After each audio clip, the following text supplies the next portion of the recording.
1937 চনত ম্যানমাৰক ভাৰতৰ পৰা পৃথক কৰা হৈছিল। নকৰাহেঁতেন ম্যানমাৰৰ অৱস্থা বৰ্তমানতকৈ বহুত ভাল হ'লহেঁতেন। কিয় জানিম এইটো ভিডিঅ'ত। ম্যানমাৰৰ ভৱিষ্যত এতিয়া অনিশ্চিত। যুগোচ্ছলুপীয়া দেশখনৰ দৰে ম্যানমাৰো হয়তো এদিন সৰু সৰু বহুকেইখন দেশত ভাগ ভাগ হৈ পৰিব। কিন্তু কিয় সেই কথাও জানিম এইটো ভিডিঅ'ত। আৰু হয়তো আপোনালোকৰ মনলৈ কেতিয়াবা প্ৰশ্ন আহিছে যে এই যে আলফা আদি উগ্ৰপন্থী সংগঠনবোৰে ম্যানমাৰত তেওঁলোকে কেনেকৈ বাহৰ পাতি থাকিব পাৰে, তাত তেওঁলোক কিয় সুৰক্ষিত? এই আটাইবোৰ কথা সামৰি আগবঢ়ালোঁ আজিৰ এইটো ভিডিঅ'ত। নমস্কাৰ, মই নিলয়। ম্যানমাৰ দেশখন আছে এইখিনিত, অৰ্থাৎ আমাৰ অসমৰ পৰা যদি চাওঁ ওচৰতে। এইফালে আমাৰ অসমৰ সীমা পাৰ হ'লেই পায় নাগালেণ্ড বা মণিপুৰ, আৰু সেই নাগালেণ্ড মণিপুৰৰ সীমা পাৰ হ'লেই পায় ম্যানমাৰ দেশখন। মানে দেশৰ বৰ্ডাৰলৈ যদি চাওঁ 200 পৰা 300 কিলোমিটাৰ দূৰ বাট, আৰু সেই দেশখনৰ ৰাজধানী চহৰলৈ গুৱাহাটীৰ পৰা প্ৰায় 1200 কিলোমিটাৰৰ বাট, যদিহে মাটিৰে যোৱা যায়। যিখন ম্যানমাৰক আগতে ব্ৰহ্মদেশ বুলি কোৱা হৈছিল, সেই যে মানসকল আহি অসমখন দখল কৰিছিল, এই ব্ৰহ্মদেশ বা ম্যানমাৰৰ পৰাই আহিছিল। সেই ব্ৰিটিছৰ সময়ছোৱাত ভাৰতৰ লগত ম্যানমাৰখনৰ ব্যৱসায়িক সম্পৰ্কও আছিল, আৰু এটা সময়ত অৰ্থাৎ ইংৰাজসকলৰ শাসনৰ সময়ত এই দেশখন ভাৰতৰে অংশ আছিল। কিন্তু বৰ্তমান এই দেশখন কেনে আছে? যদি বাহিৰৰ পৰা চাওঁ তেনেহ'লে এই দেশখন এখন স্বাধীন দেশ, আৰু বাহিৰত এই দেশখনৰ খবৰ বাতৰি বৰ বেছি চৰ্চালৈ নাহে। কিন্তু দেশখন আজিও ৰাজনৈতিকভাৱে বৰ জটিল এখন দেশ, য'ত 5 বছৰ ধৰি গৃহযুদ্ধ এখন চলি আছে, যিখন যুদ্ধৰ আৰম্ভ হৈছিল 2021 চনত। তেতিয়াৰ পৰা হোৱা সংঘৰ্ষত 82,000তকৈও অধিক লোকৰ মৃত্যু হৈছে। ইফালে 32 লাখতকৈও অধিক মানুহে নিজৰ ঘৰ এৰি পলাই যাবলৈ বাধ্য হৈছে। কিন্তু ইৰাণ, আমেৰিকা বা ইউক্ৰেইন, ৰাছিয়াৰ যুদ্ধৰ দৰে এই যুদ্ধৰ বিষয়ে বৰ বিশেষ চৰ্চা নহয়। বৰ্তমান দেশখনৰ কেন্দ্ৰীয় চৰকাৰৰ হাতত দেশৰ 5 ভাগৰ 1 অংশৰহে নিয়ন্ত্ৰণত আছে, কণ্ট্ৰলত আছে। ইফালে কোনো আন্তঃৰাষ্ট্ৰীয় সীমা চৰকাৰৰ নিয়ন্ত্ৰণত নাই। ইফালে এই দেশৰ সীমান্ত অঞ্চলবোৰত ড্ৰাগছৰ বেহা, অবৈধ কাৰখানাবোৰ আছে, আৰু বিভিন্ন অনলাইন স্কেমৰ কেন্দ্ৰসমূহ গঢ় লৈ উঠিছে। আমাৰ ঘৰৰ ওচৰ চুবুৰীয়া মানুহ এঘৰ যদি বেয়া হ'লে যেনেকৈ আমাৰ ঘৰতো অশান্তি বাঢ়ে, আমাৰ ভাৰতবৰ্ষৰ ক্ষেত্ৰতো ঠিক তেনেকুৱাই হৈছে। তাৰ পৰা ড্ৰাগছ আহে, উগ্ৰপন্থীৰ ট্ৰেইনিং চেণ্টাৰবোৰ আছে, অবৈধ অস্ত্ৰ আহে। মুঠতে ওচৰ চুবুৰীয়া ভাল নহ'লে তাৰ প্ৰভাৱ আনখন ঘৰতো পৰে, আনখন দেশতো পৰে। মুঠতে বৰ্তমান যদি চমুকৈ কওঁ, পূব এছিয়াৰ একমাত্ৰ এখন ব্যৰ্থ ৰাষ্ট্ৰত পৰিণত হৈছে এই ম্যানমাৰ দেশখন। কিন্তু এই অৱস্থা হ'ল কেনেকৈ, সেই কথা জানিবলৈ আমি 2021 চনৰ আগলৈ উভতি যাব লাগিব। 1989 চনৰ আগলৈ দেশখনক বাৰ্মা বুলি কোৱা হৈছিল। ভাৰতবৰ্ষৰ দৰে বাৰ্মাকো এদিন ব্ৰিটিছে দখল কৰিছিল, আৰু 1824 চনৰ পৰা 1948 চনলৈ 100 বছৰতকৈও অধিক কাল ব্ৰিটিছৰ দখলত আছিল এই বাৰ্মাখন। দ্বিতীয় বিশ্বযুদ্ধ পাৰ হ'ল, তাৰপিছত এই বাৰ্মা দেশখন স্বাধীন হ'ল ব্ৰিটিছৰ পৰা। দেশখনত আছে প্ৰায় 135টা জাতিৰ গোট। দেশৰ মাজভাগত আছে বাৰ্মাৰসকল, তেওঁলোকৰ আছে 68%, অৰ্থাৎ সংখ্যাগৰিষ্ঠ তেওঁলোকৰ জাতিটো। আৰু বাকী বৰ্ডাৰ অঞ্চলবোৰ বা পাহাৰীয়া অঞ্চলবোৰত বিভিন্ন সংখ্যালঘু জাতিয়ে বসবাস কৰি আছে। আৰু এই বৰ্ডাৰ অঞ্চলৰ জাতিসমূহে নিবিচাৰে যে সংখ্যাগৰিষ্ঠ বাৰ্মাৰসকলৰ হাতত ম্যানমাৰখন থাকক। ইফালে বিভিন্ন ধৰ্মৰ মাজত, অৰ্থাৎ বৌদ্ধ, খ্ৰীষ্টান, মুছলমানসকলৰ মাজত মতবিৰোধ।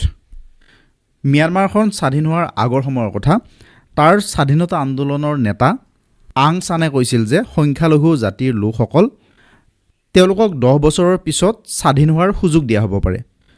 কিন্তু দেশখনে স্বাধীনতা লাভ কৰাৰ আগতে তেওঁক হত্যা কৰা হ'ল। ফলত কি হ'ল, সংখ্যালঘুসকলক যি স্বায়ত্ত শাসন দিব বুলি প্ৰতিশ্ৰুতি দিছিল, সেই প্ৰতিশ্ৰুতি নৰল। ফলত স্বাধীনতাৰ পিছত এই জাতিৰ গোটসমূহে কেন্দ্ৰীয় চৰকাৰৰ বিৰুদ্ধে প্ৰতিবাদ কৰিলে, বিদ্ৰোহ কৰিলে। ফলত দেশখন অশান্ত হ'ল। তেওঁলোকে হাতত অস্ত্ৰ তুলি ল'লে। তেওঁলোকে নাম ল'লে EAOS। তেওঁলোকৰ কিছুমানে সম্পূৰ্ণ স্বাধীনতা বিচাৰিলে, কিছুমানে স্বায়ত্ত শাসন বিচাৰিলে। এনেকৈ বহু দশক ধৰি সংঘাত চলি থাকিল। তাৰপিছত আহি পালে 1962 চন। ম্যানমাৰৰ সেনাবাহিনীয়ে কি কৰিলে, চলি থকা গণতান্ত্ৰিক চৰকাৰখন আঁতৰাই সেনাই দেশখন শাসন কৰিবলৈ আৰম্ভ কৰিলে। মানে দেশত কঠোৰ শাসন আৰম্ভ হ'ল। এই সেনাবাহিনীৰ শাসনৰ অধিক সংখ্যক লোক আছিল সংখ্যাগৰিষ্ঠ লোক, আৰু ধৰ্মৰ ক্ষেত্ৰত আছিল বৌদ্ধ ধৰ্মৰ লোক। ফলত তেওঁলোকে সংখ্যালঘুসকলৰ ওপৰত নিয়ন্ত্ৰণ কৰা আৰম্ভ কৰি দিলে। ফলত কি হয়, চৰকাৰ আৰু এই জাতিগত সংখ্যালঘুসকলৰ মাজত সংঘাত আৰম্ভ হৈ সংঘাত বাঢ়ি গৈ থাকে। ইফালে অৰ্থনৈতিক ক্ষেত্ৰতো সেনাৰ চৰকাৰখন কঠোৰ হ'ল। আন দেশবোৰৰ লগত সম্পৰ্ক প্ৰায় শেষ কৰিলে, আন্তঃৰাষ্ট্ৰীয় বাণিজ্য কমালে, উদ্যোগৰ ক্ষেত্ৰত চৰকাৰে কণ্ট্ৰল কৰিবলৈ আৰম্ভ কৰিলে। ফলত 25 বছৰ সেই সেনাৰ শাসনৰ পিছত বাৰ্মা দেশখন দৰিদ্ৰ এখন দেশলৈ পৰিণত হ'ল আৰু দেশখন পৃথিৱীৰ দ্বিতীয় আটাইতকৈ দৰিদ্ৰ দেশ হ'লগৈ। ফলত জনসাধাৰণ অসন্তুষ্ট হ'ল। দেশজুৰি আন্দোলন আৰম্ভ হ'ল, সেনাৰ চৰকাৰে গুলী চলালে। ফলত হাজাৰ হাজাৰ আন্দোলনকাৰীৰ মৃত্যু হ'ল। সেয়া আছিল 1988ৰ কথা। কিন্তু সেনাৰ সেই চৰকাৰ সলনি কৰিবলৈ নোৱাৰিলে, চৰকাৰ সলনি নহ'ল। তাৰপিছতে দেশখনৰ নাম সলাই ম্যানমাৰ কৰা হ'ল। কিন্তু 1990 চন পাই মানে সেনাৰ চৰকাৰখনে দেশত নিৰ্বাচন পাতিবলৈ বাধ্য হ'ল। কিন্তু নিৰ্বাচনত কি হ'ল, NLD নামৰ এটা দলে আটাইতকৈ বেছি ভোট পালে। দলটোৰ নেতা আছিল সেই যে স্বাধীনতা সংগ্ৰামী আন চাঙৰ কন্যা। কিন্তু দেশৰ সেনাই সেই নিৰ্বাচনৰ ফলাফল নামানিলে। আং চাঙক গ্ৰেপ্তাৰ কৰিলে আৰু তাৰপিছত 20 বছৰ কাল তেওঁক বিভিন্ন ধৰণে গৃহবন্দী কৰি থোৱা হ'ল। নিৰ্বাচন পতা হ'ল, কিন্তু তেওঁলোকৰে যে চৰকাৰ হ'ব সেই সুবিধা তেওঁলোকে নিজে কৰি ল'লে। কিন্তু দেখিলে যে জনসাধাৰণে লাহে লাহে বিৰোধ কৰিবলৈ ধৰিছে। সেই 2008 চনত দেশত এখন নতুন সংবিধান আনিলে। সেইমতে 5টা জাতিৰ সংখ্যালঘু গোটক স্বায়ত্ত শাসন দিয়া হ'ল আৰু ৱা নামৰ ৰাজ্যখনক বৰ বেছি ক্ষমতা দিয়া হ'ল। তেওঁলোকৰ নিজৰ ৰাজনৈতিক ব্যৱস্থা আছিল, নিজৰ সেনা আছিল। তাৰপিছত সেই সেনাৰ চৰকাৰে হাজাৰ হাজাৰ ৰাজনৈতিক বন্দীক মুকলি কৰি দিলে, আং চাঙকো মুকলি কৰি দিলে। 2010 চনত আকৌ নিৰ্বাচন পতা হ'ল।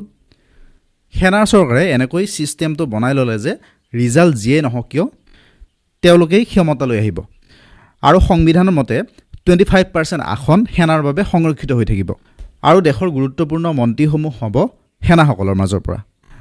আৰু আন চাং ৰাষ্ট্ৰপতি হ'ব নোৱাৰাকৈ সংবিধানখন সলনি কৰি ল'লে। ফলত আকৌ সেনাৰ চৰকাৰ হ'ল। 2015 চনত যি নিৰ্বাচন অনুষ্ঠিত হ'ল, সেই নিৰ্বাচনত কিন্তু আকৌ আং চাং দল জয়ী হ'ল আৰু তেওঁলোকৰ সমৰ্থনত চৰকাৰ হ'ল। কিন্তু এটা সমস্যা হ'ল, ম্যানমাৰৰ পশ্চিম ফালৰ ৰাখাইন নামৰ এখন ৰাজ্যৰ ডাঙৰ জনগোষ্ঠী এটা আছিল, নাম ৰোহিংগীয়া। তেওঁলোকৰ প্ৰায়খিনি মুছলমান। চৰকাৰে কয় যে ৰোহিংগীয়াসকল ম্যানমাৰৰ মূল বাসিন্দা নহয় আৰু ৰোহিংগীয়াসকলে কয় তেওঁলোক হাজাৰ হাজাৰ বছৰ ধৰি তাত বাস কৰি আছে বুলি। ফলত 1942 চনত চৰকাৰে ৰোহিংগীয়াসকলৰ নাগৰিকত্ব বাতিল কৰি দিলে আৰু 10 লাখ ৰোহিংগীয়াই দেশৰ নাগৰিকত্ব হেৰুৱালে। শিক্ষা, চৰকাৰ সকলোৰে পৰা তেওঁলোকৰ অধিকাৰ কাঢ়ি লৈ যোৱা হ'ল। ফলত তেওঁলোকৰ মাজত বিদ্ৰোহ আৰম্ভ হ'ল। 2016 চনত তেওঁলোকৰ এটা গোটে পুলিচ ষ্টেচন এটা আক্ৰমণ কৰি দিলে। ফলত হাজাৰ হাজাৰ ৰোহিংগীয়া নিহত হ'ল। প্ৰায় 7 লাখ ৰোহিংগীয়া বাংলাদেশলৈ পলাই যাবলৈ বাধ্য হ'ল। বহুতো গাঁও জ্বলাই দিয়া হ'ল। ফলত পশ্চিমীয়া দেশবোৰে আং চাঙৰ চৰকাৰৰ সমৰ্থন উঠাই ল'লে। কিন্তু 2020 চনত সেই আং চাঙৰ দল পুনৰ জয়ী হ'ল। কিন্তু এইবাৰ সেনাবাহিনী চিন্তাত পৰিল। ফলত সেনাই ক'লে যে ইলেকশ্যনত জালিয়াতি হৈছে। চৰকাৰৰ বহুতো নেতাক গ্ৰেপ্তাৰ কৰা হ'ল আৰু আং চাঙক পুনৰ গ্ৰেপ্তাৰ কৰিলে। প্ৰতিবাদ হ'ল, গুলী চলিল। ফলত শ শ লোক নিহত হ'ল। ইয়াৰ পিছতেই দেশৰ বহুতো লোকে হাতত অস্ত্ৰ তুলি ল'লে। ফলত আৰম্ভ হ'ল এখন গৃহযুদ্ধ। পুৰণি ৰাজনৈতিক নেতা, গণতন্ত্ৰৰ সমৰ্থনকাৰী বিভিন্ন জাতিৰ গোট লগ হৈ NOG গঠন কৰিলে। তেওঁলোকৰ যোদ্ধা প্ৰায় 85,000লৈ বৃদ্ধি হ'ল। ফলত 2023 পিছত সেনাৰ চৰকাৰৰ হাতৰ পৰা এটা এটাকৈ অঞ্চল গুচি যায় আৰু 2025 পাই মানে সেনাৰ চৰকাৰৰ হাতত দেশখনৰ প্ৰায় 5 1 অংশহে থাকেগৈ। ইফালে আছে চীন। চীনে ম্যানমাৰৰ সেনাৰ চৰকাৰ আৰু বিদ্ৰোহী গোট দুয়োৰে লগত সম্পৰ্ক বজাই ৰাখিছে, অৰ্থাৎ ভাল সম্পৰ্ক এটা বজাই ৰাখিছে। ইয়াৰো কাৰণ আছে। ইয়াৰ কাৰণ হ'ল চীনাৰ নিজ স্বাৰ্থ। চীনে ম্যানমাৰৰ মাজেৰে ভাৰত মহাসাগৰলৈ এডাল পাইপলাইন বহুৱাইছিল, যাতে তেওঁলোকৰ গেছ এনেকৈ আনি সহজতে চীনলৈ নিব পৰা যায় আৰু সাগৰীয় পথ বন্ধ হ'লেও যাতে চীনলৈ বস্তু নিব পৰা যায়, তাৰ বাবে সেই পাইপলাইনৰ ব্যৱস্থা কৰিছিল। ফলত সেই পাইপলাইন ৰক্ষা কৰিবৰ বাবে চীনে ম্যানমাৰত সেনাও নিযুক্ত কৰিছিল। মানে চীনা সেনা ম্যানমাৰত আছিল। এইবোৰেই কাৰণ এইবোৰ অশান্ত অঞ্চলত বিভিন্ন ড্ৰাগছৰ বেহা, অনলাইন স্কেম, অবৈধ কোম্পানী গঢ় লৈ উঠাত সহায় হৈছে, কাৰণ এইবোৰ অঞ্চল কেন্দ্ৰীয় চৰকাৰৰ নিয়ন্ত্ৰণৰ হাতৰ পৰা বাহিৰত। 2024 চনত বিদ্ৰোহীয়ে এখন ডাঙৰ চহৰ দখল কৰে। এতিয়া বহুতো সম্পদ উৎপাদন কেন্দ্ৰ বিদ্ৰোহীৰ হাতত। এনে ৰাজনৈতিকভাৱে অস্থিৰ আৰু বিদ্ৰোহীৰ উত্থানৰ বাবে এই ম্যানমাৰৰ বিভিন্ন অঞ্চলত এতিয়া বিদ্ৰোহী বা উগ্ৰপন্থী সংগঠনে সহজতে বাহৰ পাতিব পাৰে। উগ্ৰপন্থী সংগঠনবোৰে তাত প্ৰশিক্ষণ গ্ৰহণ কৰিব পাৰে। মুঠতে এনেকুৱা অশান্ত ওচৰ চুবুৰীয়া এখন দেশ বা অঞ্চলৰ কুপ্ৰভাৱ আমাৰ ভাৰতবৰ্ষৰ ওপৰতো পৰে। গতিকে ওচৰ চুবুৰীয়া যিমানে শান্ত হ'ব, গণতান্ত্ৰিক হ'ব, সিমানে আনখন দেশৰ বাবে ভাল হৈ পৰে। ভিডিঅ'টো চাই কেনেকুৱা পালে কমেণ্ট বক্সত জনাব। ভিডিঅ'টো শেষলৈ চোৱাৰ বাবে আপোনাক ধন্যবাদ জনালোঁ। কম্পিটিটিভ এক্সামত সহায় হোৱাকৈ অসম বুৰঞ্জী সহজকৈ লিখা হৈছে এইখন ই-বুকত। আপুনিও ল'ব পাৰে, তলত লিংক দিয়া হ'ল। আৰু শেষত কওঁ, ভিডিঅ'টো শ্বেয়াৰ কৰিব, লাইক কৰিব আৰু এই চেনেলটো ছাবস্ক্ৰাইব কৰি থৈ দিব।